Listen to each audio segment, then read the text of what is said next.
boys and girls. It's Mrs. Larsen, and I'm here to read you another story. Today our story is Paul Believes in Jesus.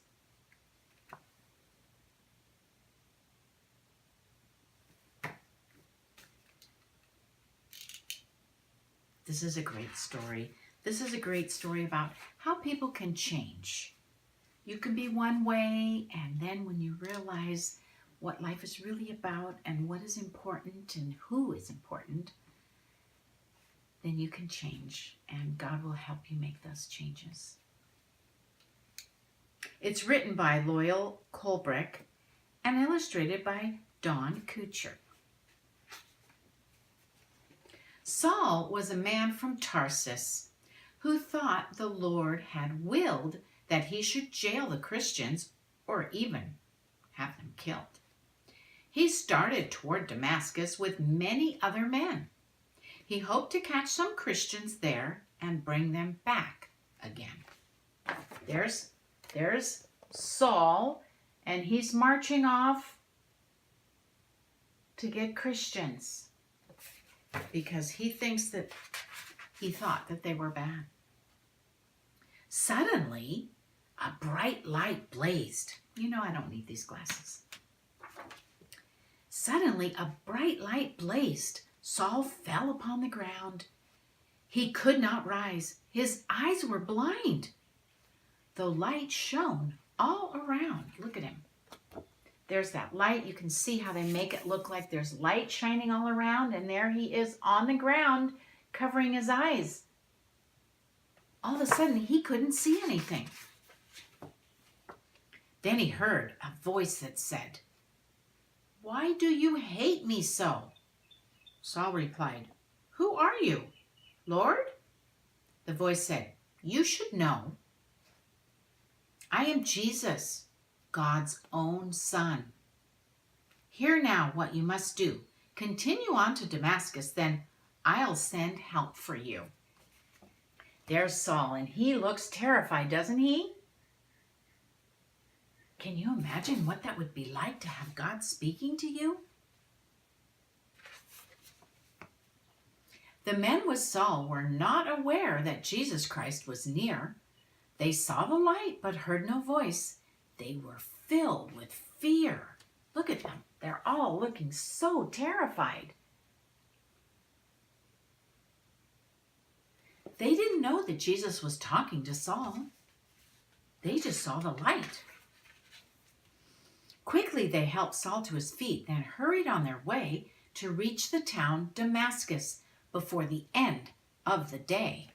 So there they are helping Saul. He can't see a thing. Instantly he became blind. So they're helping him. They're helping him up, and they're going to help him on to the city of Damascus. They led him down a street called Straight.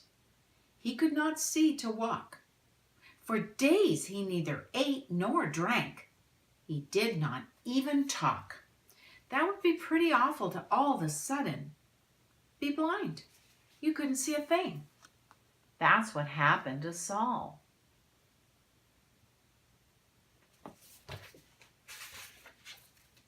The Lord sent Ananias to help Saul, and he said, "Jesus sent me to you, friend." He gently touched Saul's head. Suddenly, a miracle. Saul regained his sight. He said, "I'll live for Jesus. I'll start this very night."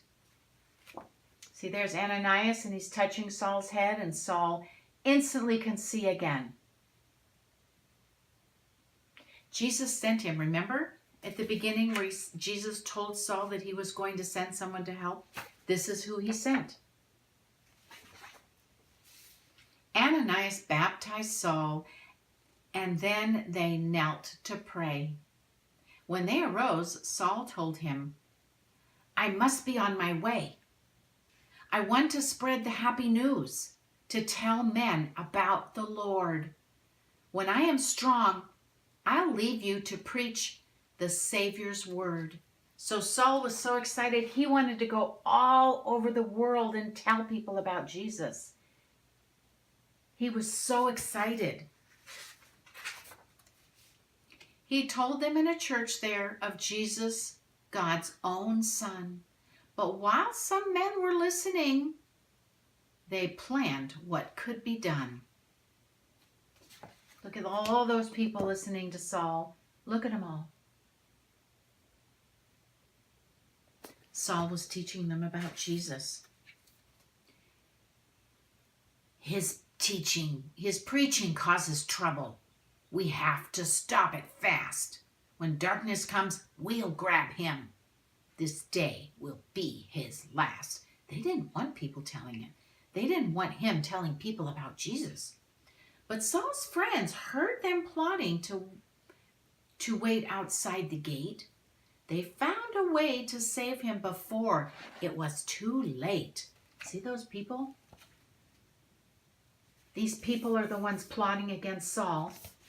And here's one of his friends who hears them.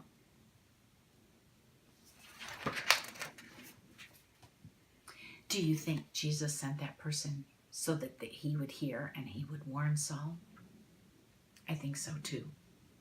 They put Saul in a basket when night began to fall and quietly lowered him outside the city wall.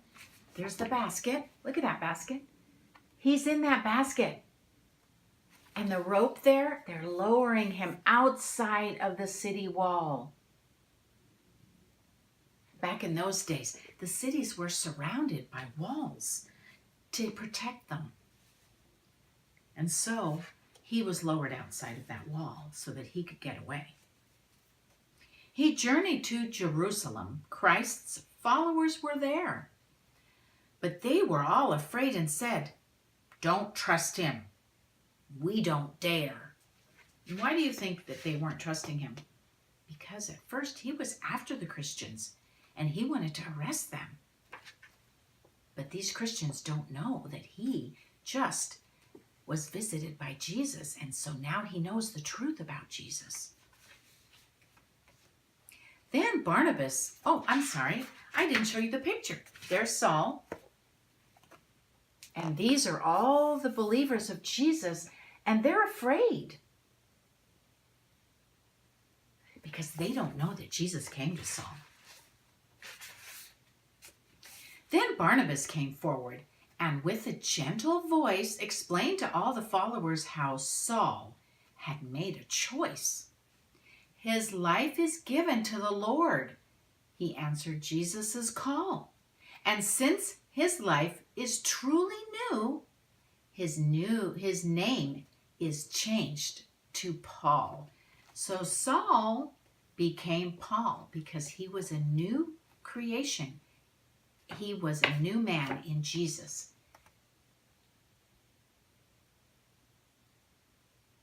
I'm sure you've heard of being reborn. Well, Saul was reborn. Jesus made him a new man, and so he has a new name, from Saul to Paul. Paul told his story everywhere, and many heard him say, "Learn to know the Savior too, and serve him every day." There's Paul now. He's called Paul, and he is preaching to all the people, and he's telling them the good news about Jesus.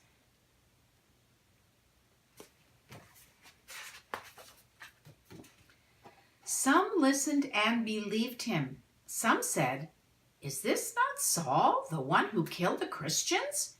We can't trust him at all." But when they got to know him, they knew there'd been a change. He was their friend and helper, no longer cruel and strange. And who did that for him? Jesus did. Jesus changed him. Paul preached of Jesus daily. He went by land and sea to tell about the Savior who died to set men free. And that was Saul's job from then on, was to teach about Jesus, to teach everybody that he saw, everyone he could, to let them know the good news that Jesus saves. Jesus saves us. Jesus is our friend and he's our Savior. And we just love him and we thank him every day for everything that he does for us. He does so much for us. I hope you liked this story. This was a wonderful story about change, about people and how they can change, and how with Jesus they can become a new person. I hope you enjoyed it. And remember, you are loved. Bye, boys and girls.